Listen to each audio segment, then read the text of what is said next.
Hai Andika, guys di sini. Di video kali ini kita akan membahas sebuah laptop tipis ringan terbaru dari Asus yang mungkin bisa menjadi alternatif dari Asus ZenBook karena harganya ya pasti lebih terjangkau dari ZenBook. Tapi seperti biasa sebelum kita mulai videonya, buat kalian yang belum cuci tangan dulu. Kalau udah cuci tangan langsung aja subscribe channel ini karena di channel ini kita akan membahas informasi menarik mengenai dunia gadget dan juga teknologi yang akan membuat hidup kalian lebih inspiratif dan produktif. Dan perkenalkan, ini adalah Asus K413 yang memiliki 3 SKU resmi yang masuk ke Indonesia. Jadi ada yang mulai dari Core i3 dengan harga 8 jutaan, Core i5 dan Core i7. Untuk link pembeliannya masing-masing SKU sudah saya taruh di kolom deskripsi. Dan yang akan kita bahas kali ini adalah SKU yang ada di tengah-tengah, yaitu Intel Core i5 10 Gen 10210U dengan 4 core 8 thread dengan rating TDP-nya 15 watt dengan base clock ada di 1,6 GHz dan boost clock yang lumayan tinggi untuk sebuah prosesor ultra low power ada di 4,6 GHz. Kemudian dia memiliki 6 MB smart case dan juga masih ada IGP dengan Intel UXD Graphics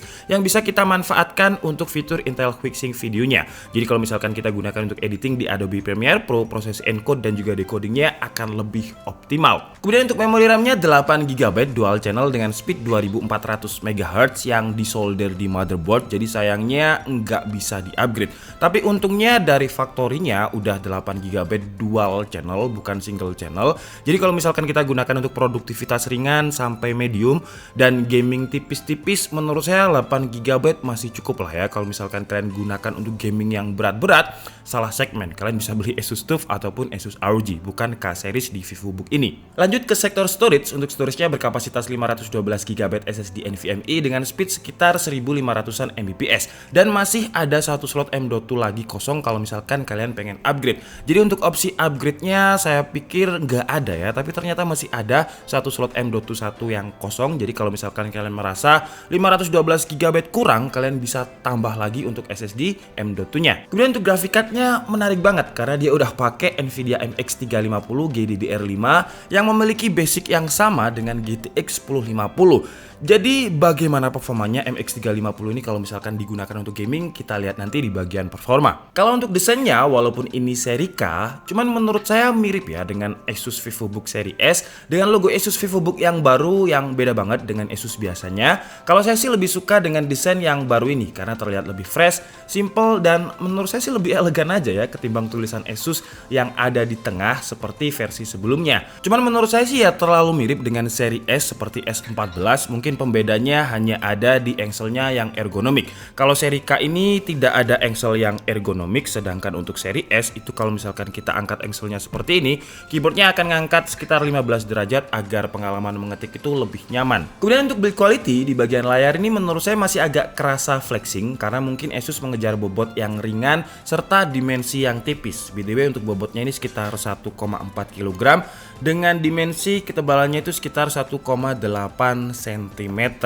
Jadi untuk mengejar portabilitas dan juga dimensinya yang compact, jadi ada beberapa area yang menurut saya kurang solid, terutama di bagian layar yang masih kerasa flexing banget. Kalau untuk bahan materialnya menggunakan perpaduan antara aluminium di bagian punggungnya dan plastik polikarbonat di bagian area keyboard. Untuk engselnya belum bisa dibuka dengan satu tangan dan di area keyboard terdapat touchpad yang memiliki desain Asus banget dengan fingerprint di bagian pojok kanan touchpad yang bentuk fingerprintnya itu kotak. Kemudian untuk feel touchpadnya udah enak banget, solid, nggak ada area yang kerasa kopong ketika kita pencet dan juga udah responsif. Untuk keyboardnya sudah backlit berwarna putih, ciri khas laptop ultrabook banget dengan feel yang sangat nyaman untuk sebuah laptop tipis dan ringan. Travel distance-nya juga pas, sekitar 1,4 mm.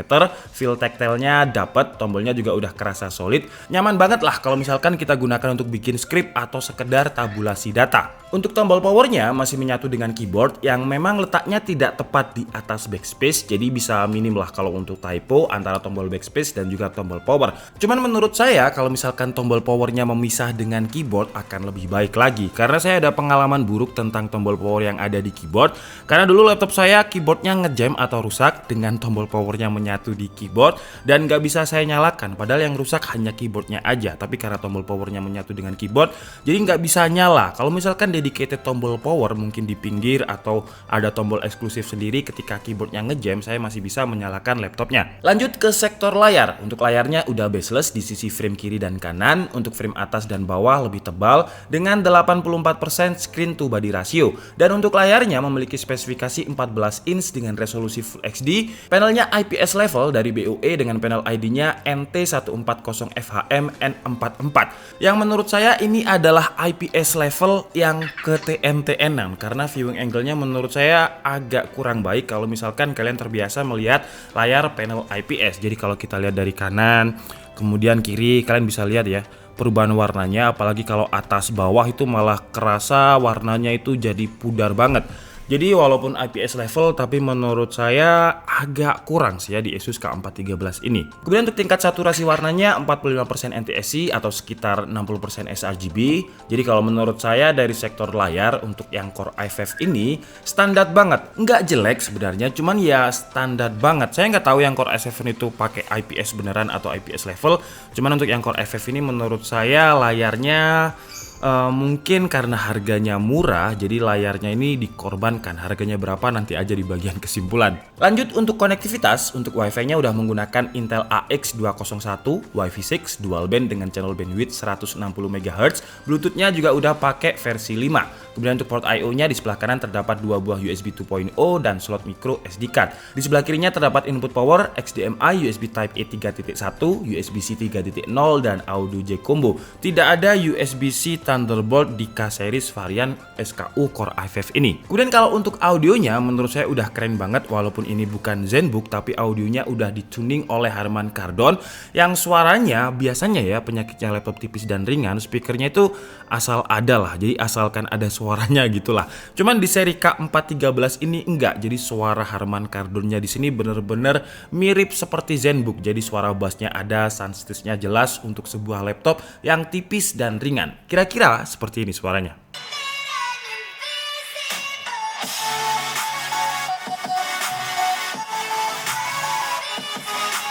Kemudian lanjut ke sektor baterai. Untuk baterainya memiliki kapasitas 42 Wh dan untuk sebuah laptop ultra low power tapi memiliki dedicated graphic card dengan MX350, menurut saya dataran baterainya lumayan awet karena ketika saya coba untuk video playback 1080p tapi wifi-nya mode airplane, kemudian screen brightness-nya 50%, volume 25%, itu bisa bertahan sekitar 11 jam 55 menit. Jadi udah lumayan awet banget, dan ketika saya koneksikan dengan wifi dengan webtasking, Chrome, Wi-Fi on, screen brightness-nya 50%, volumenya 25%, itu bisa bertahan sekitar 9 jam 50 menit. Masih cukup awet karena orang kerja itu sehari 8 jam kalau misalkan nggak pakai lembur ya. Kemudian kalau untuk waktu pengecasannya dari 0 ke 100% itu kira-kira butuh waktu sekitar 100 sampai 110 menit.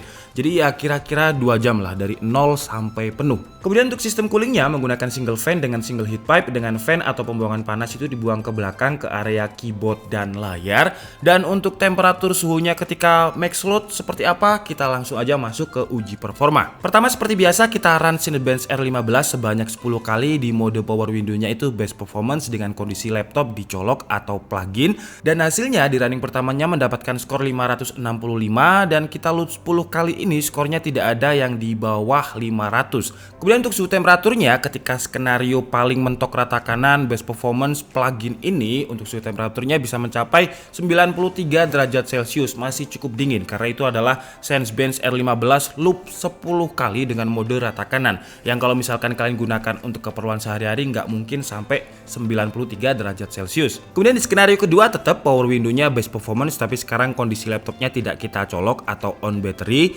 Terjadi penurunan performa tapi nggak terlalu banyak dengan running pertamanya itu 472 dan sisanya stabil di angka 450 sampai 460 CB. Dan mode terakhir adalah mode better performance. Jadi kalau misalkan kalian pengen baterainya lebih awet, kira-kira performanya menurun berapa sih? Dan hasilnya di running pertamanya 303, running keduanya 305 302, sisanya sih stabil ya di angka 302 sampai 303 CB. Lanjut ke tes editing menggunakan software Adobe Premiere Pro dan juga template yang memang biasanya kita pakai untuk rendering benchmark di DKID. Asus K413 dengan varian Core FF ini mampu merender dengan durasi waktu 2 menit 37 detik. Lanjut ke rendering 3D, walaupun sebenarnya Asus K413 ini bukanlah laptop yang seharusnya digunakan untuk rendering 3D, tapi nggak apa-apa, kita coba aja. Jadi kita pakai software Blender dengan template seperti biasa yaitu BMW. Untuk CPU rendernya mampu merender dengan durasi waktu 13 menit dan untuk GPU rendernya mampu merender dengan durasi waktu 14 menit 15 detik. Di tes benchmark 3D Max, KDF-nya mendapatkan skor 12.134, Firestrike-nya 3.802 dan di Time Spy Stress Test-nya lolos dengan skor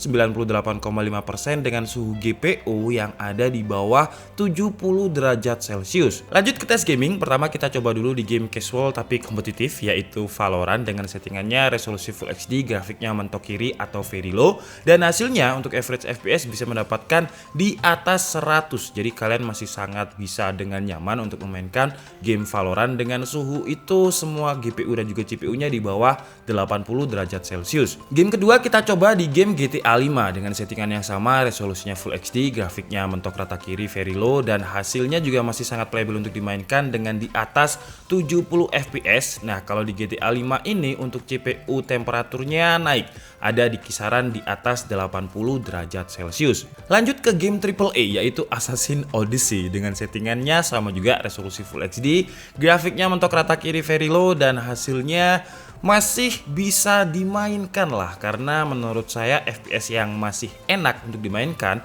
kalau bukan game FPS itu ya sekitar minimal 30 FPS dan Asus K413 ini mampu mendapatkan stabil di 30 FPS, cuman ya settingannya rata kiri, resolusinya Full HD. Kalau misalkan kalian pengen nambah FPS ya mungkin resolusinya bisa diturunkan di 720p atau XD. Oke guys, jadi mungkin cukup segitu aja video review dari Asus K413 kali ini dan kesimpulannya tumben murah ya Asus ini, karena biasanya untuk Asus itu kalau udah Core i5 ketemu MX 350 itu biasanya harganya bisa 12 juta sampai 15 juta.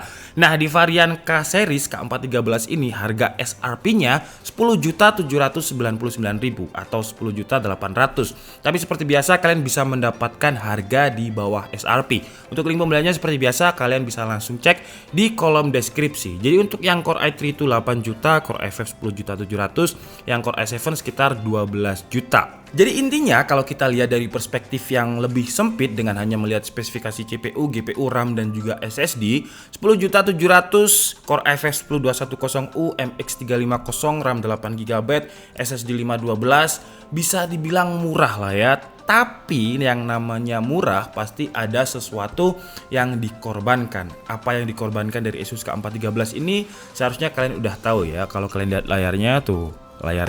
Dan kekurangan lain menurut saya adalah opsi upgrade-nya hanya ada di storage. Kalau saya disuruh memilih, storage-nya tetap aja 512GB dan tidak ada slot M.2 kosong, tapi masih ada slot RAM lagi untuk tambah. Karena kalau misalkan saya pribadi karena SSD-nya udah 512, jadi yang seharusnya bisa di-upgrade kalau menurut saya sih RAM-nya ketimbang storage-nya. Itu sih ya kekurangannya, tapi kembali lagi harganya bisa dibilang itu tadi tumben murah Asus ya. Karena biasanya kalau speknya seperti ini i5 MX 350 itu bisa sekitar 12 juta, tapi ini 10 jutaan.